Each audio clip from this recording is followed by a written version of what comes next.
นั่งรถไฟ BTS ครั้งแรกในชีวิตเด้ครั้งแรกเลยในครั้งแรกเช้าเด้ครั้งแรกถึงกัน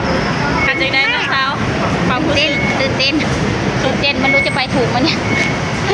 มาอยู่ประเทศไทยเลยจักปีเลยโอ้ย30 ปีแล้ว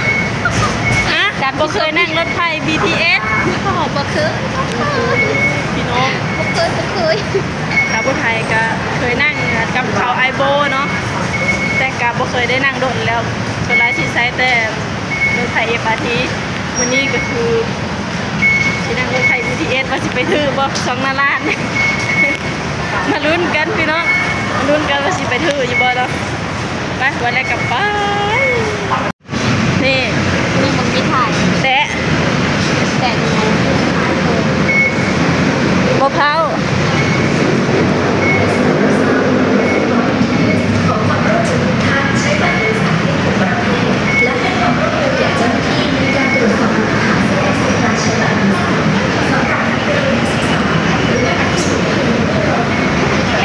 ไปทางไหนทองไทยข้างบนหยุดก่อนให้เพิ่นเฮินก่อนไป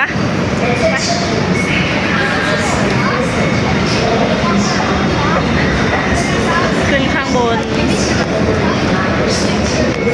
ว้าววิวสวยงามนี่นะพี่น้อง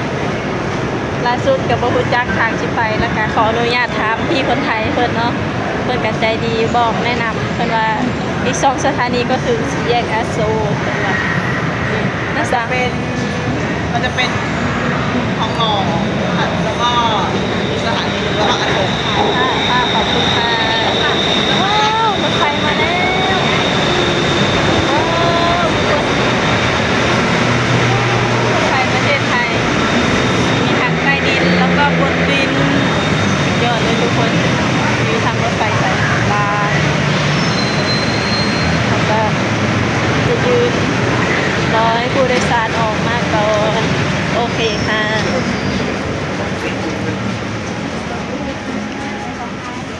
ฮะนั่งเข้ามาแล้วยืนเอาก็ได้จะนั่งนะจ๊ะน้าสาวก็พากันขึ้นมาแล้ว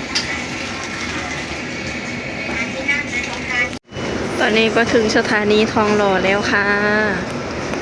ถึงสถานีทองหล่อต่อไปก็เป็นสถานีอโศกจ้ะ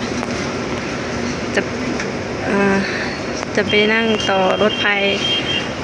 MRT อยู่ที่อโศกอีกจ้ะอยู่ที่เพชรบุรีเนาะน้าสาวเป็นสิพอดีสิพากันกลับไปพูนนะทางบางกรวยทางบางอ้อไปลงที่สถานี MRT บางอ้อตอนนี้ก็เดินทางไปต่อจ้า Next station, Stanford. ว้าว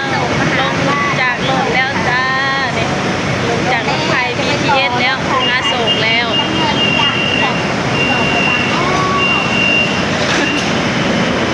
ลงจากรถไฟแล้วจ้าทุกคนนี่นะสาว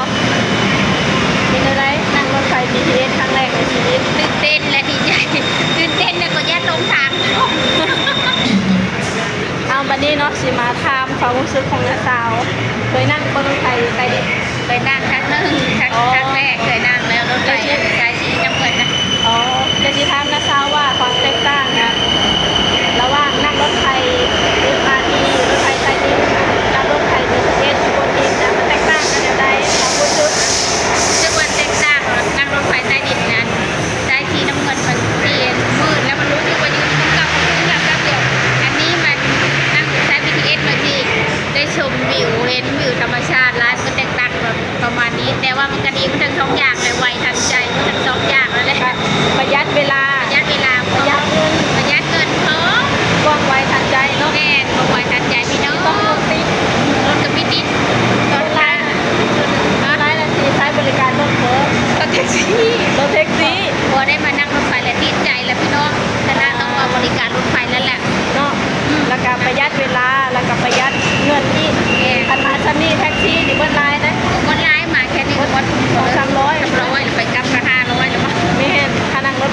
BTS นี่ ไม่ถึงร้อย ก็ถึง100นะกับรถไฟ MRT นะ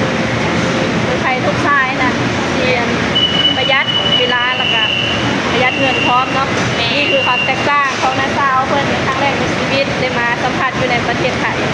เขาต้องขอบคุณประเทศไทยเว้ย ประเทศไทย ถ้าไม่มีประเทศไทย ก็ไม่มีวันนี้เลยเนาะมีประเทศไทยนี่แหละทำให้มีกินมีใช้แล้วก็เศรษฐกิจก็โบกดีขึ้นแล้วยังประเทศไทยก็ขอบคุณประเทศไทยแล้วเลยรักประเทศไทยมากๆเลย ค่ะให้เห็นรถไฟใต้ดินแล้วก็ให้เอาได้เห็นทางรถไฟบนดิน ความเจริญของประเทศไทยเจริญรุ่งเรืองอุดมสมบูรณ์ไปทุกอย่างแต่ว่าอะไรก็ได้ แม่นทางต่างชาติอีหยังกับหลายเนาะเพิ่นก็มักมาท่องเที่ยวประเทศไทยที่ได้สัมผัสประเทศไทยก็เป็นคนมีน้ำใจเพื่อแผ่เขาเนาะแบบเขาไม่รู้ตามเพิ่น แม่ เพิ่นก็บอกแนะนำเขาทุกอย่าง แนะนำอีกอ่ะคนแนะนำดีได้ข่าวทางขนาดนี้ นี่คือคนไทยเนาะอ่ะจ้าก็ประมาณนี้เนาะ ขึ้นรถไฟ MRT ไปสถานีบางอ้อ แม่นชาวผู้ไทยกับพักกับน้าสาวอีกคนเนาะทางออกจ้าทุกคน ก่อนเดี๋ยวไปมาออกไป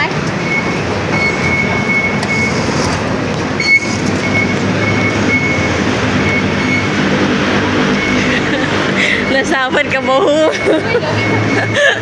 อยากหัวเด้ ตกใจมาก ตกใจประตูเปิดบ่ ตูเปิดวับเลย ประตูเปิดวาบแล้วตกใจ ครั้งแรกของเงินนาซาวแล้วก็ชาวบุไทยก็มา2-3เธอแล้วก็ยังตื่นเต้นอยู่ ตื่นเต้นบ่หายเลย เ